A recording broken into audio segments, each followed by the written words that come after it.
तो 1 महीना का व्यू चाहिए।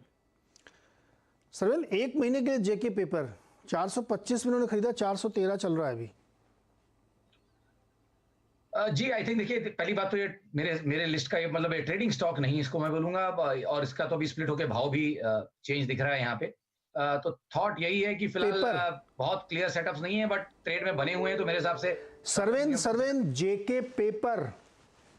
जी, जेके पेपर ही देख रहा हूँ। इस 413 का भाव दिख रहा होगा। जी, स्प्लिट हो गया ना ये। तो आई थिंक यहाँ पे नहीं, सुनिए, इन्होंने अभी खरीदा है, रिसेंट एकदम।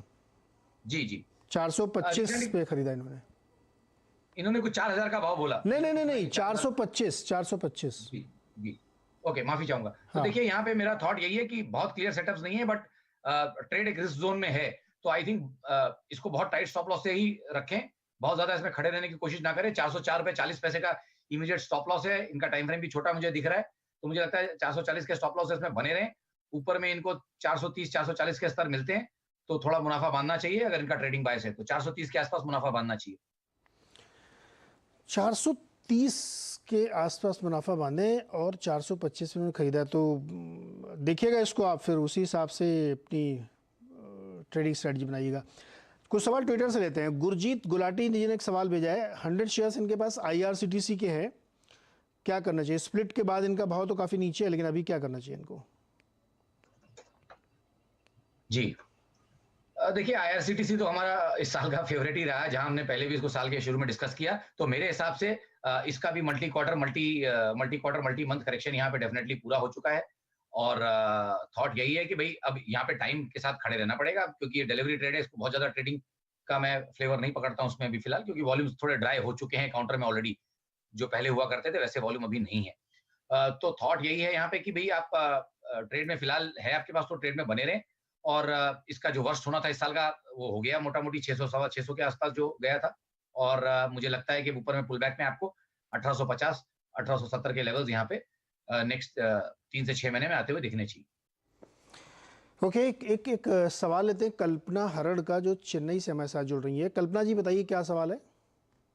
नमस्ते सर, मेरा सवाल है, मेरे को रुचि का पेपर लिया हुआ है मैंने, 4400 शेयर है 125 की रेट से, और एक है श्रेयांश इंडस्ट्री जो 800 शेयर है 120 की रेट से लिया हुआ है, तो क्या मुझे होल्ड करना चाहिए या फिर?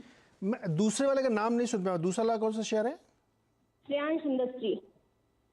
अच्छा, सर्वेंद्र, रुचिरा पेपर्स देखिए 135.90 का भाव चल रहा है, इन्होंने 125 पे लिया है, क्या करना चाहिए इनको? देखिए यहाँ पे मेरा थॉट ये है कि अगर आप सेटअप्स अभी इमीडिएट देखेंगे तो बढ़िया एक शॉर्ट टर्म अप ट्रेंड में है, ओवरऑल सपोर्ट्स में है और चल रहा है। ट्रेंड क्लियरली यहाँ पे ऊपर दिख रहा है। बात यही है कि फाइनली 150 के ऊपर अच्छा एक राउंड फिगर के ऊपर ब्रेकआउट करेगा तो और आपको यहाँ मोमेंटम आता हुआ दिखेगा। तो मेरे हिसाब से ट्रेड में बने रहे। अगर इनका टाइम फ्रेम मैं नहीं समझ पाया, बट मैं इसको 1 से 3 महीने के लिए मान के अपनी तरफ से चल रहा हूँ, क्योंकि उसी तरह के सेटअप्स यहाँ दिख रहे हैं। तो नेक्स्ट 1 से 3 महीने के मुझे लगता है कि यहाँ पे 155 तक के टारगेट्स आपको यहाँ पे मिल सकते हैं। तो आई थिंक यहाँ से डेफिनेटली यहाँ से एक 10-12-15% की अपसाइड यहाँ दिख रही है। ट्रेड में बने रहें और 128.40 का यहाँ पे एक स्टॉप लॉस जरूर लगा के रखें क्लोजिंग बेसिस पे। ओके, अच्छा, एक ट्विटर पे सवाल है, ग्रीन पैनल का चार्ट निकालिए सर। ग्रीन पैनल 509 रुपए पे इन्होंने खरीदा है, 2 साल के लिए स्टॉप लॉस टारगेट चाहिए इनको, 355 अभी चल रहा है। जी देखिए यहाँ पे तो थॉट यही है कि है 3-4 साल का डेटा है, तो पहला कैंडल इसका आपको दिखेगा। ये साल मोटा मोटी वैसा लग रहा है, जब अगर रिकवर नहीं कर पाया तो ये साल इसका एक रेड बार, एक नेगेटिव ईयर बनेगा। करेक्शंस मेरे हिसाब से, जैसे मैंने बोला, क्वार्टरली में आप देखिए तो थर्ड क्वार्टर ऑफ करेक्शन चल रहा है। I think by December Jain यहाँ पे मोमेंटम अभी नीचे का, इसलिए मुझे लग रहा है कि थोड़ा नीचे में अभी जगह बाकी है। सो आई थिंक एक बार यहाँ पे आपको 310-320 के लेवल्स टेस्ट होते हुए दिख सकते हैं।